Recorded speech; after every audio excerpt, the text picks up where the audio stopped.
proses elektroplating.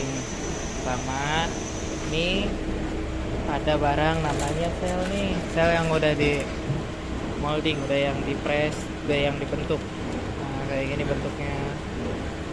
Nah, habis ini dia itu biasanya sebelum masuk ke len biasanya disabunin dulu. Di sini biasanya ada sabun,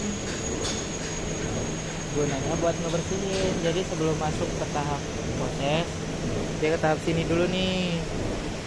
Bisa direndam sekitar berapa menit. Kadang ada yang lebih dari sejam, tergantung kondisi. Nah, terus habis itu habis direndam, terus habis itu ditirisin nih. Gunanya apa diginiin biar ditiris dia tuh. Jadi sabunnya dia ke bawah tuh. Jadi tirisin. Nah, sudah ditirisin nih, nanti ntar sama produksi dimasukin ke dalam barrel.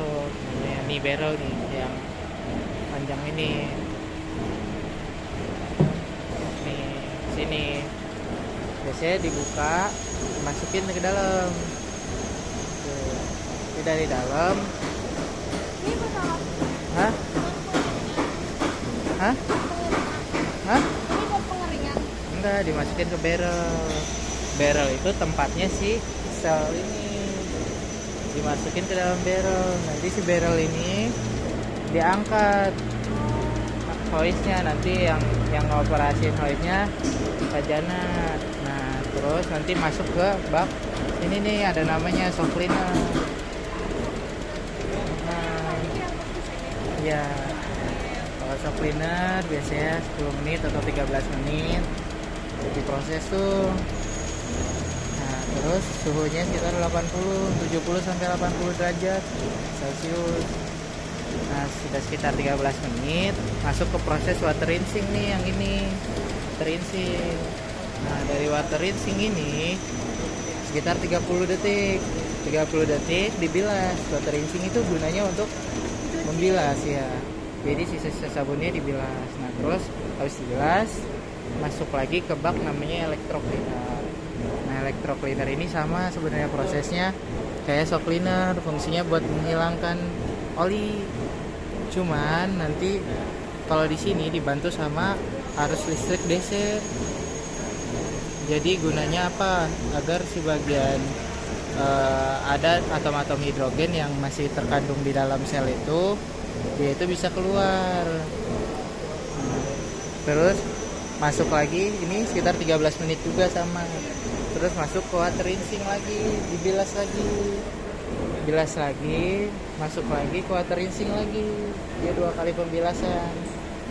Biar bersih.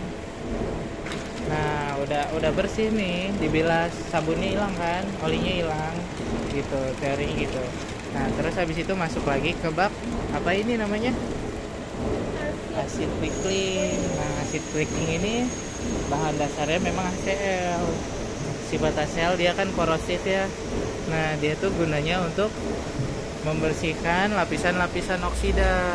Nah, lapisan oksida itu kayak misalkan besi yang mungkin udah berkarat, terus ada lagi tuh yang lapisan-lapisan oksida gitu kan. Nah, terus ada lagi, terus ke lapisan oksida juga karbon juga termasuk ya.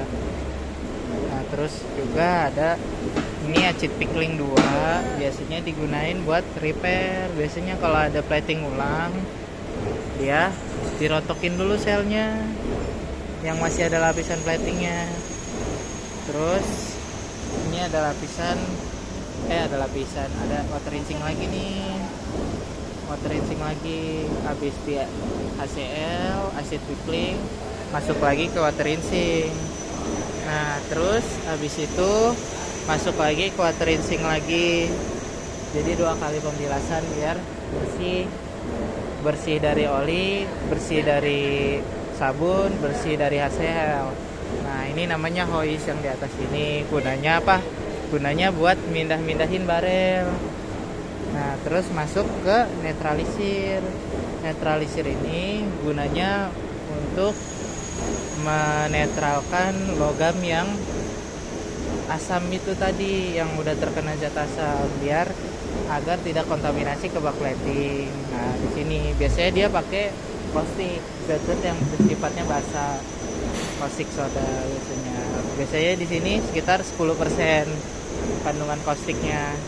Nah, terus masuk lagi ke backlighting. Nah, di sini backlighting adalah proses lapisan logamnya. Di sini teori electroplating ada di sini nih, gitu. Nah, ini ada yang merah, ada yang biru. Kalau yang merah ini plus, kalau yang biru ini min. Jadi yang minus tuh dia yang ada bebannya. Si sel itu nanti ada di sini. Hijau. Oh, ini tuh semacam ini tuh harusnya biru karena catnya udah habis. Jadi warna hijau. Nah, sama kayak yang ini nih. Sama, harusnya catnya warna biru, cuman udah habis gitu kan. Cuman yang merah yang pastinya dia plus. Nah, sama yang ini juga hitam itu min ya. Nah, terus di sini prosesnya sekitar 45 menit ya. 45 menit. Terus listriknya itu di 400 ampere nih. Ini ada rectifier. Ini listriknya 400 ampere, kita mainkan. Sini rectifier constant volt. Terus ini ada voltasenya. Biasanya voltasenya itu 10 volt. Gitu. Itu udah settingannya. Terus ada juga dia dipantau juga suhunya. Suhunya itu harus kita 30 derajat. 6 sampai 35. Cuman optimumnya 30. Nah, kita dikontrol pakai mesin chiller. Nih yang ini. Mesin chiller. Nah, di sini. Nah, mesin chiller. Ini gunanya buat kontrol suhu larutan. Gitu. Di sini ada nih. Oh, ini 26 gitu udah ada. Nah, terus kayak gitu. Kalau misalkan suhunya kerendahan, feelnya kurang bagus. Kalau misalkan suhunya ketinggian juga kurang bagus gitu. Nah, yang di sebelah sini ini ada bukan keranjang, tapi ini anode namanya, sebagai penghantar listriknya. Terus habis masuk ke plating, dia tuh selain dia pantau suhunya, juga dipantau juga pakai kotoran. Itu ada filter di sana, bisa dilihat. Ayo.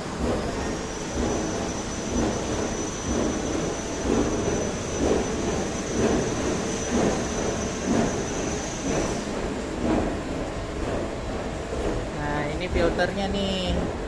Nah, ini filternya sama kayak mirip-mirip autoclave ya. Nah, filter nanti di sini masuk ke plating, inputnya dari sono masuk sebelah sini. Inputnya dari sono masuk sebelah sini, outputnya ini masuk lagi ke bak plating. Jadi dia difilter selama ada proses plating, harus difilter. Nah, terus habis masuk ke bak plating, lanjut lagi bisa ke bak berikutnya, namanya bak water rinsing. Bak water rinsing ya, ini belum diganti, harusnya ini water rinsing bukan drag out. Dulu drag out, sekarang udah jadi water rinsing. Water rinsing apa? Dia sebagai pembilasan. Jadi habis masuk ke bak plating, dibilas lagi biar nggak ada air dari sisa air plating lagi, dibilas masuk sini. Terus habis itu masuk lagi ke bak pembilasan lagi. Ini 30 detik, ini 30 detik. Masuk nih biar bersih selnya. Nah, terus sini juga masuk lagi ke water rinsing lagi, biar bersih lagi tuh, biar nggak ada air plating lagi yang sifatnya basah. Nah, terus masuk lagi ke tahap proses aktivasi. Nah, aktivasi ini nih. Aktivasi ini dia tuh proses pengikisan lapisan oksida ya. Jadi tuh di atas lapisan plating itu tuh ada lapisan film ya. Jadi tuh dia itu harus dikikis lagi buat tahap pelapisan lagi gitu. Jadi harus dikikis lagi menggunakan sini asam nitrit ya, HNO3. Kalau asam nitrat HNO4. Nah ini asam nitrit HNO3, terus dia konsentrasinya 0,7% gitu, nggak gede-gede, jadi dia buat ngikis lapisan atas. Nah di sini waktunya itu 10 detik, jadi nggak boleh lebih. Kalau lebih nanti barangnya jadi kekikis, jadi tipis. Jadi harus dipantau volume levelnya, penambahannya sini. Nah terus habis dari sini 10 detik masuk lagi ke water rinsing. Nanti water rinsing dibersihin lagi selnya biar nggak ada biar nggak kebawa nitritnya lagi, dibilas lagi, masuk lagi ke lapisan berikutnya, chromating. Di sini lapisan tahap kedua, chrome. Nah di sini pakai chrome yang pasif. Chrome pasif, ada chrome pasif, ada chrome aktif. Kalau chrome aktif dia guna listrik lagi. Nah kalau ini chrome yang pasif, jadi hanya dicelup selama 1 menit ya. Di sini selama 1 menit tahun 60 detik dicelupin. Setelah itu baru masuk ke proses water rinsing lagi. Nah di sini chromating juga dipantau juga konsentrasinya, dipantau juga pH-nya harus pH 2-4. Nah terus masuk lagi ke bak water rinsing nih, dibilas lagi supaya chrome-nya itu nggak ikut ke bawah lagi. Nah biasanya di 30 detik juga sama. Terus masuk lagi ke water rinsing lagi, di sini juga 30 detik lagi. Nah habis dari sini udah bersih, masuk ke unloading.